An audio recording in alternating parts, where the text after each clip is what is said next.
Understanding the type of buyer that might buy your business may be more important than you think. Let me explain. First thing to really understand that a lot of people don't is that 75% of transactions when you're selling your business don't make it from the heads of terms to closing. Of the ones that do make it to closing, half of those don't deliver the results people expected. So getting the right buyer in the first place is critical. When we examine why that happens, the answer is always cultural fit, almost always. And so understanding and getting the right buyer is key to making sure that those odds are defeated, so to speak. Now, what is a good buyer? A good buyer is basically someone that you feel good about, someone you trust, someone that can take your baby. You know, a lot of people think when they sell their business, it's like a property and they're just trying to get the most money for it and that's all they care about. My experience is that people say they care about money, but when we actually get into it, buyers care about what we call legacy.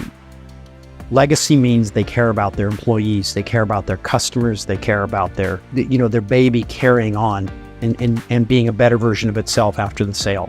And it's very important that they have a buyer that they trust is going to be able to take the business in that direction, and that they can also trust if there's deferred payments to make after the fact that their payments are going to get made. So there's also a practical aspect. What are the types of buyers that might buy your business? Well, basically they come in a couple different categories. The first category is trade, or we call strategic buyers. These are what you would expect. And it's typically the buyers people expect to buy their company, which are trading companies, someone in your sector, someone doing something like you're doing, that wants to acquire your company because it has customers they want or a business area they want or something like that.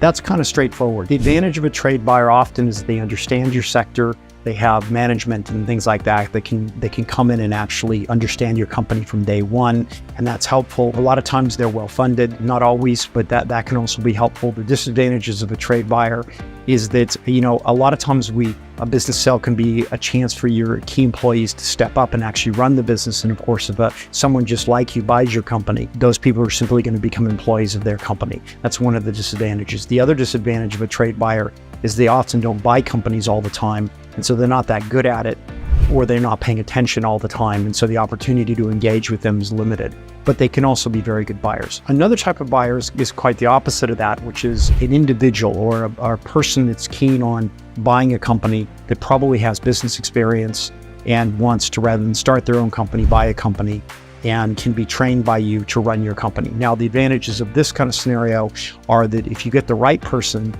with the right background, the owner can train them to take care of their baby. They can train them the way they want them trained. They can mold them. They can literally, it's sort of a handing off of the chalice to the next generation. So this can be very helpful. We've had a lot of success with this. The disadvantage of an individual, of course, sometimes is they're not well funded. Not always. A lot of times they have backing. So if you get someone like that with good backing, they can be a great solution for your business. Another type of buyer is what we call buying groups or investor buyers. Not quite private equity yet, we'll get that into a minute, but these are groups of people that form companies to buy companies. They tend to be trained in how to do this. They've done many acquisitions before. Because they're a group of people, they tend to be in groups of people with complementary skill sets. So one will be finance, one will be commercial and things like that. They tend to be very good at buying and integrating in your company. The disadvantages to them are often they're not sector specific.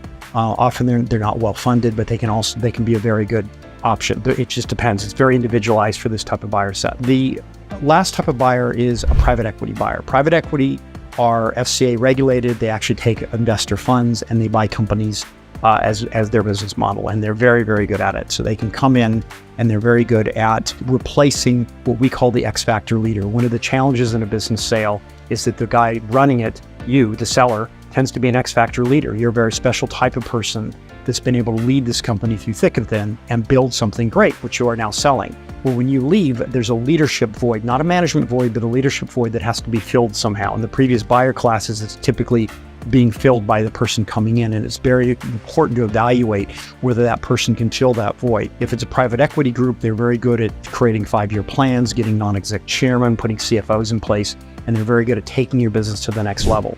One of the advantages of private equity is they're very well funded and they're good at this. And they typically will take your key people and promote them into leadership positions and give them sweet equity.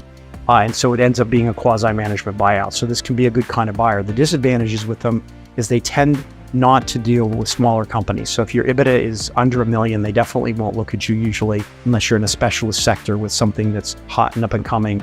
generally their cutoff is around $1.5 million in profits in order for it to be interesting. Because they're FCA regulated, the sale process is a big lift for them, and so they don't want to work with smaller companies. So these are the buyer types. The key with choosing any buyer is choosing someone you trust. Remember, cultural fit is why most deals don't get to the end. Remember, there's a 75% failure rate. So if you can spot early that you find someone that you, at a heart level, that you trust, that you think can actually understand your business and take it to the next level, you have a much better shot at getting to the end and a much better shot of value being delivered at the end. Where do we find these buyers? Well, that's something that we do. I work for Transworld. We're the largest in the world in the small business space. We're international with 250 offices. We have a buyer search team that uses all kinds of means to find different types of buyers, people you never would have thought of. And the idea is to create lots of choice. So think of Match.com. It's kind of like a dating process in the beginning with buyers that you're getting lots of choice. We whittle that down to highly qualified buyers, and then you get to meet them, and we even call it the first date to see if you get on with them, because we're always checking cultural fit very early on. So that's how we find them. Often we use our networks and things like that as well, but it's always good. The important thing is that you have choice. You're not just, the guy in the village and there's only 5 girls to marry. You want to go to the big city and have enough people to look at to make sure, because you're only going to do this once usually, and you're only going to have one buyer. It's important to get it right. Well, hopefully that was helpful. The purpose of this series is to help people that are new to selling their businesses understand the process. What we found with a lot of our clients is they had never been exposed to the business sale process. And so what we're trying to do is provide some basic education to help you engage with the process a bit better and work with advisors in a more intelligent way. So hopefully this was helpful. If you would like to subscribe, if you could click the button. Also, I have a book that I wrote called Selling Your Business, which is 18 chapters, going through all the different aspects of selling your business. Again, specifically aimed at people new to selling their businesses. I'd love to offer you a free copy. If you look in the description box below and click, there's a free flip book version. We'd also be happy to send you a paper copy. Good luck on your business sale process.